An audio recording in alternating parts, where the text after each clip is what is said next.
Okay. Next जो lecture है अष्टांग हृदय सूत्रास्थान का दोषादि विज्ञानी अध्याय का। इसमें इसके पहले हमने अभी तक अविकृत दोष धातु और मलों के बारे में बात किया हुआ था। ठीक है, आज जो है विकृत, विकृत मतलब कि या तो बढ़ेंगे दोष या तो घट जाएंगे। ठीक है, बढ़ेंगे तो क्या इफेक्ट होगा और घटेंगे क्या इफेक्ट होगा, दोनों का अलग अलग रहता है। ठीक, क्या क्या लक्षण से हम लोग जानेंगे कि दोष बढ़ गए हैं, क्या क्या लक्षण से जानेंगे कि दोष घट गए हैं। ठीक है, सबसे पहले स्टार्ट करते हैं श्लोक नंबर 5-6 में जो लिखा गया है, वृद्धस्त कुरुते अनिलः, मतलब अगर वायु बढ़ गई हुई है बॉडी में तो क्या लक्षण कर सकती है, क्या दोष उसके हो सकते हैं और क्या कर्म हो सकते हैं उस दोष के। तो कार्श्यम सबसे पहला बताया, दूसरा बताया कार्श्यम। कार्श्य कार्ष्ण्य दो अलग अलग शब्द हैं। कार्श्य मतलब कि लीनलेस, मतलब कि एकदम दुबला पतला हो जाता है, और कार्ष्ण्य का अर्थ होता है काला, मतलब थोड़ा सा ऐसे ब्लैकिश डिस्कलरेशन होने लगता है, मतलब श्याम वर्ण होने लगेगा। ठीक है, और दूसरा बता रहे हैं कि उष्ण कामत्वम। उष्ण कामत्व मतलब कि उष्णता की बहुत ज्यादा ऐसे इच्छा होने लगती है, ऐसा लगता है कुछ गरम गरम खा लें या किसी गरम जगह पे बैठ जाए। शीत गुण है वायु का, और उससे जस्ट अपोजिट रहेगा कि वो उष्ण की इच्छा हो। थोड़ा इधर आ जाइए। अब उसके बाद बता रहे कंप। बढ़ी हुई वायु कंप करेगी, मतलब ट्रिमर्स लेकर आती है, जैसे हाथ पैर कांपने लगेगा इस टाइप का। और अनाह, अनाह मतलब पेट में ऐसे फूलने जैसा लगता है। और अफरा जिसको बोलते हैं, उर्दू वर्ड में अफरा बोलते हैं ना, जैसे बेचैनी होना पेट में खाने के बाद में या खाने के पहले, ऐसे अच्छा नहीं लगता है, पेट में अजीब सा कुछ रहता है। ठीक है, शकृत ग्रह, शकृत ग्रह मतलब विबंध लाएगा। शकृत मतलब पुरीश, मतलब मोशन या मल जिसको कह लो, और वो ग्रह मतलब उसका बंध जाना, तो विबंध कॉन्स्टिपेशन लेकर आता है। बल निद्रा इंद्रिय भ्रंश, बल निद्रा इंद्रिय भ्रंश, ये तीनों जो बताए गए हुए हैं, बल का नाश होगा, निद्रा का नाश होगा और इंद्रियों का नाश होगा। इंद्रियां नाश में नहीं चली जाती हैं, लेकिन इंद्रियों के जो विषय होते हैं वो थोड़े से हैम्पर्ड होने लगते हैं अगर वायु बढ़ती है तो। जैसे सही से स्पर्श ज्ञान नहीं होगा, सही से कर्ण का श्रवण इंद्रिय अच्छे से नहीं काम करेगा, इस तरीके का। ठीक है, बाकी जितने भी सेंस ऑर्गन है उसमें लगा लीजिएगा कल के। प्रलाप, व्हाट इज प्रलाप, मैंने कई बार बताया हुआ है। प्रलाप का अर्थ होता है बेमतलब का रोना गाना शुरू हो जाता है, प्रलाप का अर्थ ये होता है। वैसे तो रोना मतलब रीजन वाइज होगा, लेकिन बिना रीजन के, जैसे छोटी छोटी बातों पे बिना मतलब का कोई रीजन भी नहीं, फिर भी जो होता नहीं, कभी कभी से रोने का मन कर रहा है, तो जो मन करता है वो वायु जब टाइम पे बड़ी होती है तभी होगा वो। ठीक है, प्रलाप। भ्रम, भ्रम मतलब गिडीनेस लेकर आएगा, मतलब जैसे लगेगा कि हम क्या कर रहे हैं समझ में नहीं आ रहा। कभी कभी होता है आपके साथ में, ऐसा हुआ होगा कि आप जो है पढ़ रहे थे, रीडिंग करते जा रहे हैं पर दिमाग में कुछ घुस नहीं रहा है। भ्रम मतलब कि कहीं और ही माइंड चला गया हुआ है। इंद्रिय नाश इस तरीके से जिसको कह सकते हैं, पहला वाला जो है उस तरीके। दीनता, दैन्य भाव, मेरे साथ कुछ अच्छा नहीं हो रहा है, मैं एकदम दीन हूँ, मुझे कुछ कोई पसंद नहीं करता है, इस तरीके का जो मतलब अपने को क्रिटिसाइज करने वाला जो एक भाव होता है, दीन भाव, हीन भाव, वो आता है वायु के बढ़ने पर। ठीक है, नेक्स्ट आते हैं पित्त के लिए। अब पित्त अगर बढ़ा, अभी दोष का पहले बताएंगे, फिर धातु का, फिर मल का। वृद्ध लक्षण जो है, वृद्ध मतलब बढ़े हुए लक्षण जो है, पीत विण मूत्र नेत्र त्वक क्षुत त्रुट दाह अल्प निद्रता, इतने सारी चीजें जो हैं ये पित्त के अगर शरीर में बढ़ गया हुआ है तो ये लक्षण दिखाई देगी। सबसे पहला लक्षण इन्होंने बताया कि मल मूत्र नेत्र, विड मूत्र नेत्र, विड मतलब फिर से मल का ये एक सिनोनिम है। ठीक है, विड मूत्र नेत्र जो है ये तीनों में पीत रंग आ जाएगा, मतलब येलोविश, वैसे होता ही है येलोविश, यूरिनेशन भी हल्का सा पेल येलो होता है, नॉर्मल कंडीशन है। और फीसेस भी जो होते हैं वो भी थोड़े से येलो ही होंगे, पर यदि पित्त ज्यादा बढ़ गया हुआ है तो ज्यादा येलो आएगा विदाउट एनी रीजन। ठीक है, ये हो गया। और शुद्ध त्रुट, शुद्ध मतलब भूख बहुत ज्यादा लगता है, त्रुट मतलब बहुत ज्यादा प्यास लगेगी, आधिक्य मतलब बहुत ज्यादा बढ़ जाना, ये एक कंडीशन होती है। दाह और निद्रा अल्पता, दाह भी बढ़ेगा, पूरी बॉडी में बर्निंग सेंसेशन लगेगी या एक जगह पे बर्निंग सेंसेशन लग रही है या ऐसे लग रहा है अंदर से ऐसे कुछ जल रहा है और निद्रा की अल्पता, नींद बिल्कुल कम हो जाती है ऐसे कंडीशन में पित्त अगर बढ़ा तो। ठीक है? नेक्स्ट देखिए जो वृद्ध कफ की श्लेष्म अग्नि सदन प्रसेक आलस्य गौरवम, पहला लाइन उन्होंने बताया है अग्नि सदन, सबसे पहला काम कफ का क्या है, वो अग्नि को सदन मतलब कि वो कम कर देगा। अब अग्नि अगर कम हुई तो डेफिनेटली हर जगह आलस आलस जोड़ते चले जाइए। प्रसेक, प्रसेक मतलब बहुत ज्यादा लाला स्राव होने लगता है, ये लाला स्राव कहते हैं सलाइवेशन, ठीक है, मुंह में बहुत ज्यादा सलाइवेशन होगा कफ का। ऐसे कुछ कुछ पेशेंट का आपने सुना होगा क्लिनिक पे बोलते हैं कि मुंह में ना ऐसे चिकनाहट सी बनी, जैसे चिपचिपाहट सी बनी रहती है, वो कफ की आधिक्य के लक्षण है। ठीक है, आलस से रहता है और उठने का मन नहीं करता। आलस से मतलब कि कोई भी काम पता है मुझे ये काम करना है पर मन नहीं हो रहा है। अभी इस टाइम बसंत ऋतु में भी यही होता है, मन रहता है कि हाँ उठ के वहां तक जाके मुझे वो सामान उठा के लाना है, पर अभी ले लेंगे कोई दिक्कत नहीं। सुबह उठने का भी मन नहीं, खुद से ही बहाने बनाते हैं, आज मेरा सर दर्द हो रहा है इसलिए नहीं जाना है स्कूल, आज मेरा ये हो रहा है इसी वजह से, कल ज्यादा देर तक सो गए थे जग रहे थे इसलिए हम सुबह तक देर तक सोएंगे, या खुद से बहाने बनाने वाली बातें। ठीक है, आलस से बहुत आता है कफ की वृद्धि में।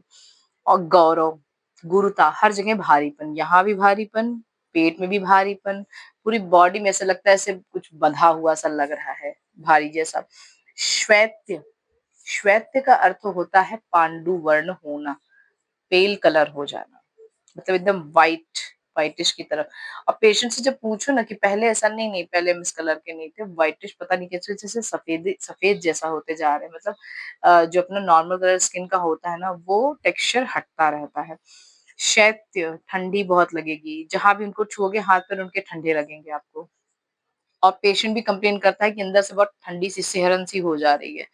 श्लथांगता, श्लथांगता मतलब अंगों में शिथिलता होना, अंग मतलब कि आप शिथिलता वहीं पे ही फील करेंगे जहाँ पे वॉलंटरी एक्शंस रहेंगे, जहाँ पे आप कर सकते हैं, जैसे कि हाथ पे फील होता है कि हाँ एकदम जैसे लगता है जैसे ढीले पड़ गए हैं, और पैर की मसल्स ऐसे ढीली सी लग रही है, ऐसे लग रहा है कि मतलब जान नहीं है ना। श्वास कास अति निद्रता, श्वेत्य शैत्य श्लथांगत्वम श्वास कास अति निद्रता, श्वास भी बहुत ज्यादा लगती है क्योंकि अब कफ का प्रभाव वहां चेस्ट रीजन पे ज्यादा रहेगा, कफ का अपना मेन स्थान है, वो बढ़ी हुई है कफ, तो श्वास भी रहेगा, खांसी भी आ सकती है और निद्रा भी बहुत होगी। कफ तम से रिलेट कर लीजिए, और तम जब भी आएगा तब तब आप सोते मिलेंगे। ठीक है, नेक्स्ट देखिए, अब यहाँ तक तो दोषों के जो है वृद्ध लक्षण हो गए। अब इसके आगे आएंगे धातुओं के वृद्ध लक्षण, मतलब रस धातु से स्टार्ट हो रहा है। रसोपि श्लेष्मवत्, सबसे शॉर्ट में बता दिया इन्होंने, क्या कहा कि रस का भी कफ जैसा ही समझिए। ठीक है, अब आपके अष्टांग हृदय की सबसे स्पेशलिटी है, अष्टांग हृदय क्या सभी संहिताएं जो आयुर्वेद की हैं सब स्पेशलिटी वाली है। क्या लिखा है, नाति संक्षेप नाति विस्तरण, बहुत संक्षेप में भी नहीं बताना, बहुत ज्यादा इन डिटेल भी नहीं बताना। देखो रस के जो लक्षण है वृद्ध वही कफ के भी हैं, अगर वही यहाँ पे रिपीट हुआ होता और जस्ट वृद्ध कफ के बताने के तुरंत बाद वृद्ध रस के बता रहे, मतलब बढ़ी हुई रस के भी बता रहे, तो सेम अगर सिम्टम है और हम फिर से वही आपको एक्सप्लेन करेंगे तो आपको लगेगा बोरिंग है, इसलिए संक्षेप में बता के यहाँ पे छोड़ दिया हुआ है। रसो अपि श्लेष्मवत्, मतलब कि रस का भी कफ के अनुसार ही समझिए, अगर रस बॉडी में बढ़ा रस धातु तो आप ये समझिए कि आप कफ के ही बढ़े हुए लक्षण पाएंगे उसमें। ठीक है, नेक्स्ट आते हैं जो इन्होंने बताया हुआ है रक्त, वृद्ध रक्त मतलब बढ़ी हुई रक्त धातु की, तो रक्तम विसर्प प्लीह वृद्धदीन, विद्रधीन मतलब कि क्या हुआ, बढ़ी हुई धातु, पहले व्याधियां यहाँ पे गिनाई गई हुई हैं, कुष्ठ वातस्र पित्रास्र गुल्म उपकुश कामलाहा, यहाँ तक पूरा इन्होंने व्याधि गिना दी। अभी और भी है, व्यंग अग्निनाश सम्मोह रक्त त्वड नेत्र मूत्रता। दो लाइन में सिर्फ और सिर्फ इन्होंने केवल और केवल दरवाजा बंद कर दिया, उससे बोल दो धीमे कर दे। और उसके बाद फिर क्या है कि अब व्याधियां जो गिनाएंगी हुई, सबसे पहली व्याधि जो हुई है वो है विसर्प। विसर्प मतलब कि अग्निवत, अग्निवत जो है बॉडी में एक व्याधि होती है, मैंने कई बार एक्सप्लेन किया हुआ विसर्प के बारे में, है ना, इसको हर्पीस की जैसा ही लीजिएगा। ठीक है, प्लीहा दोष मतलब स्प्लीन से related disease, it is not splenomegaly only, ठीक है। प्लीहा दोष लिखा हुआ है, ठीक है, तो वहां प्लीह लिख के अगर छोड़ दिया हुआ है तो प्लीहा से रिलेटेड जितनी भी व्याधि हैं वो यही रक्त के बढ़ने से ही होंगी, ठीक है। विद्रधीन, विद्रधि होना, एब्सिस, ठीक है, ये भी रक्त के बढ़ने से होगा। कुष्ठ, वातस्र, कुष्ठ मतलब कि स्किन रिलेटेड डिजीज, वातस्र मतलब कि वात और रक्त दोनों मिल गया, वात रक्त व्याधि का नाम है, ये वातस्र उसका सिनोनिम है, ठीक है। पित्तास्र मतलब पित्त रक्त, दोनों साथ में मिल जाते हैं, रक्त पित्त जिसको कहते हैं, ये व्याधि, ठीक है। अब ये भी दोनों व्याधि के नाम है और दोनों व्याधि की सिनोनिम है। वातस्र मतलब कि वात रक्त और पित्तास्र मतलब कि रक्त पित्त, ये दोनों अलग अलग व्याधि हैं, ठीक है। वात रक्त जो है वो ज्वाइंट्स में होते हैं और जो रक्त पित्त है दैट इज कॉल्ड एपिस्टैक्सिस कह सकते हैं, मतलब जैसे या फिर आप अगर अपने आयुर्वेद के अकॉर्डिंग देखेंगे तो उसको कोरिलेट कर सकते हैं bleeding from external orifice, this is called रक्त पित्त, ठीक है। किसी भी ओरिफिस से निकल सकता है रक्त, ठीक। गुल्म, गुल्म फैंटम बोलते हैं इसको, ठीक है, फ्लैटम जो पेट में कहीं गोले जैसा बन जाता है, बताया था मैंने। उपकुश, ये भी दंत व्याधि है, ठीक है, दांत से रिलेटेड व्याधि है। कामला मतलब लीवर रिलेटेड डिजीज हो गया यहाँ पे, जो जॉन्डिस कह सकते हैं, ठीक है। व्यंग, व्यंग जो है, ये जो फ्रिकल्स नहीं होते, हाँ ब्लैक ब्लैक स्पॉट हो जाते हैं, आपने कई बार देखा होगा ऐसे करके बटरफ्लाई शेप का बनता है, वृद्ध लोगों को ज्यादा होता है लगभग, वो भी रक्त रिलेटेड ही डिजीज है। रक्त जब ज्यादा बढ़ता है, वो दूषित रक्त, उस समय जो है ये व्यंग के सिम्टम आप देख सकते हैं, ठीक है। अग्निनाश, रक्त बढ़ा हुआ तो अग्नि तो बढ़नी चाहिए, लेकिन अग्नि नाश होता है रक्त के बढ़ने से, ये एक स्पेशल सिम्टम है, ठीक है। सम्मोह, सम्मोह मतलब कि किसी भी चीज में से खो जाना, ठीक, बहुत खराब सी कंडीशन होती है कि एक काम करते रहते हैं ना तो दूसरा भूल जाते हैं, सम्मोह की कंडीशन। नेत्र, मूत्र और में रक्त वर्णता आ जाती है, मतलब रेडिश दिखेगा ये, ठीक है, ठीक है। अब ये हुआ रक्त के वृद्ध होने का मतलब रक्त के वृद्धि के लक्षण हो गए। नेक्स्ट आते हैं मांस वृद्धि के लक्षण। मांसम गंडार्बुद ग्रंथि गंड उरु उदर वृद्धिताः कंठादिषु अधिमांसम च, इसमें सारी व्याधियां गिना दी हुई हैं, ठीक है। अब व्याधियों को गिनाते हुए इन्होंने बताया हुआ है, जैसे अधिमांस, सबसे पहले इन्होंने जो बताया हुआ है मांसम गंडार्बुद, गंड मतलब ये जो रीजन है नेक का, यहाँ से यहाँ तक का रीजन, इससे रिलेटेड डिजीज, मतलब यहाँ पे स्वेलिंग दिखेगी। अर्बुद ये ट्यूमर जैसा इसको समझिएगा, ठीक है। अब ग्रंथि, ग्रंथि मतलब कहीं भी गिल्टी जैसी निकल आती है वो। गंड, गंड मतलब ये वाला रीजन जो है इससे रिलेटेड डिजीज। अब ये स्वेल भी हो सकता है, यहाँ पे कुछ और भी हो सकता है, यहाँ पे छोटे छोटे ऐसे फुंसियां भी निकल सकती हैं, ठीक है, अंदर से वो गिल्टी टाइप की, अंदर मांस की वृद्धि टाइप का। उरु उदर प्रदेश में वृद्धि, जहां जहां मांस ज्यादा है, उरु मतलब थाई रीजन, उदर मतलब आपका एब्डोमेन रीजन, जहां जहां मांस ज्यादा है उसमें वृद्धि होगी, मतलब वो बढ़ने लगेगा, फैलने लगता है, ठीक है। कंठ, गुद आदि में अधिमांस की उत्पत्ति, आपने देखा होगा यहाँ पे ऐसे छोटे छोटे ऐसे मांस के टुकड़े से निकले होते हैं, लटके हुए, वो पेनलेस होते हैं, कई लोगों को देखा होगा, यहाँ से स्टार्टिंग होती है, ठीक है। गुद में भी वो तब वो जो है पाइल्स या फिर उसका रूप धारण कर लेता है, ठीक है। उसको सेंटिनल टैग टैग भी बोलते हैं, जब नॉर्मल डिलीवरी के बाद में भी दिखता है, इतना छोटा सा मांस होता है, मांस का टुकड़ा बाहर निकल जाता है, पेनलेस रहता है। अब वो पेन होने लगा या फिर कुछ ऑब्स्ट्रक्शन क्रिएट कर रहा है, तब उसको वो बाद में चल के अलग रूप धारण कर लेता है, ठीक है, व्याधि के रूप में धारण करेगा, ठीक है। अभी लेकिन यहाँ पे जो गुद और कंठ में जो वृद्धि बता रहे हैं ये पेनलेस रहेगी, मांस की वृद्धि है, ठीक है। नेक्स्ट देखिए, मेद धातु में जो वृद्धि होती है, तद वन मेदस तथा श्रमम अल्प इति, अल्प अपि चेष्टिते श्वासम स्पिग स्तन उदर लंबनम, ये जहां जहां अब देखो, जैसे जिस धातु की वृद्धि के बारे में बात कर रहे हैं वो धातु का जो स्थान है उसके बारे में भी ध्यान रखना है। तत्वन मेदस मतलब कि मेद धातु कहाँ कहाँ होगी, तो जब आप मेद की सारता पढ़ते हैं तो उसमें देखा हुआ है कि आप चींटी जैसी बताया गया है, पिपीलिका जितना उसका साहस होता है, चींटी अपने वजन से उठा लेती है। लेकिन जो है क्या है कि यहाँ पे जो मेद और मज्जा मेद मेद धातु और क्या नाम है इसका मज्जा और अस्थि, इन सब का थोड़ा-सा कनेक्शन बहुत ज़्यादा है, एक-दूसरे से मिले-जुले हुए रहते हैं, ठीक है? वैसे तो सारे धातुओं का मिला हुआ है, रस-रक्त का ज़्यादा कनेक्शन दिखेगा, मांस और मेद का आपस में कनेक्शन दिखेगा। मेद, अस्थि और मज्जा, ये तीनों का आपस में कलेक्शन कनेक्शन दिखेगा। मज्जा और शुक्र का डेफिनिटली कनेक्शन दिखता है, ठीक है? क्योंकि कनेक्शन की बात ये है कि इनकी व्याधियाँ ना आपस में एक-दूसरे से जुड़ी हुई हैं।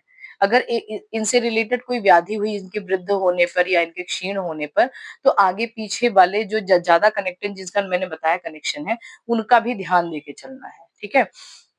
तो जो मेद धातु है देखिए इसमें अल्प चेष्टा करने पर भी श्वास की उत्पत्ति हो जाती है। ऐसे इंसान ना मोटे थुलथुले बहुत होंगे, दिखेंगे कि एकदम बढ़े हुए हैं, लेकिन उनको ऊपर सीढ़ी नीचे सीढ़ी चढ़ा दो एक बार में तो कहते थक गए, सांस मेरी चलने लगी। ये मेद वृद्धि का लक्षण होता है। मेद बहुत ज्यादा बढ़ा, ऐसे लोगों में तुरंत जो है मेद कम करने वाले जो आहार विहार है वो देने चाहिए, ठीक है? स्फिग स्फिक स्तन उदर, यही 3 जगह पे सबसे ज़्यादा मांस लटकता है, स्फिक, स्तन और उदर। स्फिक मतलब कि आपका ये जो बटक वाला रीजन पूरा इधर ऐसे कवर कर लो, ठीक? वो और स्तन और उदर, ठीक है? ब्रेस्ट रीजन पे और उदर मतलब एब्डोमेन रीजन पे, यहाँ सबसे ज़्यादा ऐसे अवलंबनम बताया हुआ है, मतलब मांस का लटक जाना, लटकता है, थुलथुलापन आता है, ठीक है? ये मेद वृद्धि के लक्षण है, ठीक है? अब वृद्ध अस्थि के लक्षण देखेंगे, बढ़ी हुई अस्थि क्या-क्या लक्षण दिखाती है, तो अस्थि अध्यस्थि अधिदंताश्च, जहाँ-जहाँ अस्थि है वहाँ-वहाँ उसके बढ़ने के लक्षण दिखाई देंगे।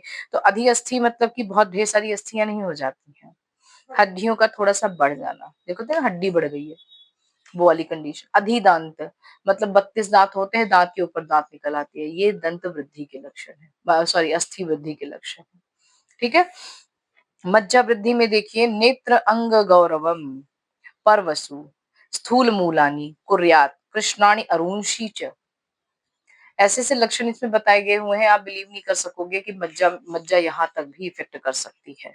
मज्जा धातु के वृद्ध होने पर नेत्र और अंग में गुरुता आएगी, अंग का भी भारीपन लगेगा। ये कफ में भी था, लेकिन वो मज्जा वाला है या कफ वाला है, वो जब तक पेशेंट सिम्टम अपने अलग डिफरेंशिएट करके नहीं बताएगा आप नहीं जान पाएंगे, ठीक है? नेत्र में गुरुता अगर आ रही है और साथ में अंग में भी कभी-कभी गुरुता बता रहा है पेशेंट कि हाँ, बहुत ज़्यादा हेवीनेस लगता है, आँखें खोलने का मन ही नहीं करता है, ऐसे बंद ही रहने अच्छा लगता है।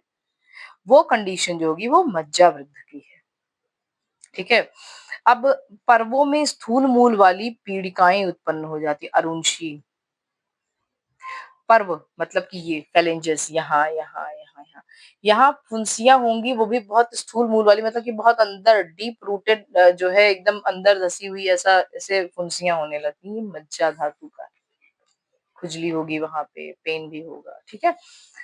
अब चलिए शुक्र धातु की तरफ देखते हैं। शुक्र के बढ़ जाने से क्या होगा? अति स्त्री कामताम वृद्धम शुक्रम शुक्रास्मरीम अपि, जितनी जितने कर्म है शुक्र के उन सब में वृद्धि हो जाती है। शुक्र का क्या कर्म है? गर्भोत्पादन। सबसे पहला कर्म पिछले चैप्टर में अभी अभी इसी चैप्टर में बताया हुआ था, ठीक है? तो एक स्पेशल कर्म है उसका। तो जब जो गर्भोत्पादन के लिए जो कर्म होता है उसमें भी वृद्धि होगी। स्त्री कामताम सबसे पहला बताया हुआ है, स्त्री की अति कामना होना, ठीक है? और दूसरा उन्होंने बताया है शुक्राश्मरी। शुक्राश्मरी एक व्याधि है जो आपको चरक संहिता में भी मिलेगी और यहाँ भी मिलती है, ठीक है? लेकिन पढ़ने को आपको आपके सिलेबस में चरक संहिता वाली ही है। अब यहाँ तक धातुओं के वृद्धि लक्षण समझ में आ गए। अब आते हैं मल के। मल में 3 ही मल है, कौन से? पुरीष मूत्र और स्वेद। पुरीष के जब वृद्ध हो जाएंगे तो कुक्षी आधमानम आटोपम गौरवम वेदनाम सकृत। बहुत ज्यादा अगर पुरीष बढ़ गया हुआ है बॉडी में मतलब क्या अपने स्थान पे अगर बढ़ेगा तो कुक्षी में आधमान, पेट ऐसे फूला हुआ सा लगता है। आटोप गड़गड़ाहट होना, पेट में ऐसे गुड़गुड़ गुड़गुड़ होता है। गौरव मतलब भारीपन, कहाँ? नीचे की साइड में, मतलब लोअर एब्डोमेन में भारीपन होगा। और वेदना मतलब पेन होगा, ठीक है? मूत्र वृद्धि में अगर होगा तो मूत्रम तु बस्ती निस्तोदम कृते अपि कृत संज्ञताम, कृते अपि कृत संज्ञताम पे ऐसे अंडरलाइन कर लीजिएगा अपने बुक में। क्यों? ये एक जगह और भी आएगा, जब वहाँ आएगा तो फिर वहाँ भी बताएँगे, ठीक है? कृते अपि कृत संज्ञताम ये कभी-कभी एग्ज़ाम में पूछा गया हुआ है कॉम्पिटिटिव एग्ज़ाम में भी कि मूत्र के ल वृद्धि के लक्षण है या ये कास के लक्षण है, ये भी होता है, ठीक है? कास, श्वास ये व्याधि में आया हुआ है, ठीक है? मूत्र की वृद्धि होने पर बस्ती में निस्तोद होता है। तोद मतलब क्या होता है? प्रिकिंग पेन ऐसे कोई चुभ रहा है, ऐसा पेन होता है। अगर यूरिनरी ब्लैडर में बहुत ज़्यादा यूरिन कलेक्शन हो जाता है, किडनी फेलियर वाले पेशेंट सबसे अच्छे से बताएँगे, भैया पेन हो रहा है जैसे लग रहा है चुभ गया हुआ है कुछ, ठीक है? कृते अपि कृत संज्ञता मतलब मोशन मतलब आया अर्ज आई यूरिन की और उसको त्याग देने के बाद में मतलब यूरिनेशन होने के बाद में भी यूरिन की सेंसेशन कंटिन्यू बनी रहती है। कृते मतलब कर दिया है, फिर भी अपि संज्ञता मतलब अभी भी संज्ञा लगी हुई है, ठीक है? स्वेद वृद्धि में क्या होता है? स्वेदो स्वेद दौर्गंध्य कंडूहु बहुत ज़्यादा स्वेद अगर आता है तो उसको अति स्वेद आएगा। स्वेद वृद्धि होगी तो डेफ़िनेटली स्वेद निकलेगा ही बाहर ना, दुर्गंधी होगा और कंडू खुजली होती है। कहाँ होगी खुजली? जहाँ-जहाँ स्वेद है, जहाँ-जहाँ स्वेद ग्लैंड्स है मतलब स्वेट ग्लैंड्स है, ठीक है? अब यहाँ तक हमने जो बताया हुआ है, उसके बाद भी उन्होंने एक लाइन में और अच्छी चीज़ बता दी हुई है, लास्ट वाली लाइन जब 14 नंबर का श्लोक बता रहे हैं, उन्होंने कहा, "एवं च लक्षयेत दूषिकादीन् अपि मलान बाहुल्य गुरुतादिभिः।" ये यहीं तक सीमित नहीं है। अभी धातुओं के भी तो मल होते हैं, अपने-अपने, ठीक है? अब उन्होंने ये कहा हुआ इसी प्रकार दूषिका मतलब नेत्र का मल आदि वृद्धि होने पर इन जितने मतलब जितने भी मल जहाँ-जहाँ और भी जानते जैसे नेत्र का मल हुआ, मेढ्र का मल हुआ, कर्ण का मल हुआ, नासिका का मल हुआ, यदि इनमें वृद्धि हुई, मलों के बारे में केवल बताया हुआ है, यदि इनमें वृद्धि हुई है तो उस स्थान पे भारीपन फीलिंग होगा। ये इन्होंने बताया। एक लाइन में पूरा कंक्लूड कर दिया वृद्ध लक्षण को, ठीक है? अब मतलब उसके लिए अलग से नहीं बताना पड़ा कि नेत्र का मल अगर बढ़ जाएगा, वृद्ध होगा मतलब बढ़ने के बाद में तो नेत्र में भारीपन आता है। नासिका का बढ़ने पर नासिका में भारीपन आता है। ये सब कहने की ज़रूरत नहीं है। वो आपको इंटेलिजेंट समझते हैं, त्रिविध बुद्धि में ले रहे हैं, हीन, मध्यम, उत्तम सबके लिए है ये, सारी बुद्धियों के लिए, ठीक है? तो उन्होंने एक ही लाइन में सब बता दिया कि जिस-जिस स्थान का मल बढ़ा होगा, उस स्थान में गुरुता आएगी, बात खत्म, ठीक है? अब नेक्स्ट वाले जो लेक्चर है उसमें हम लोग देखेंगे कि जब दोष धातु और मल क्षीण हो गए मतलब बॉडी में कम हो गए हैं, तो कौन से लक्षण देखने को मिलते हैं, ठीक है?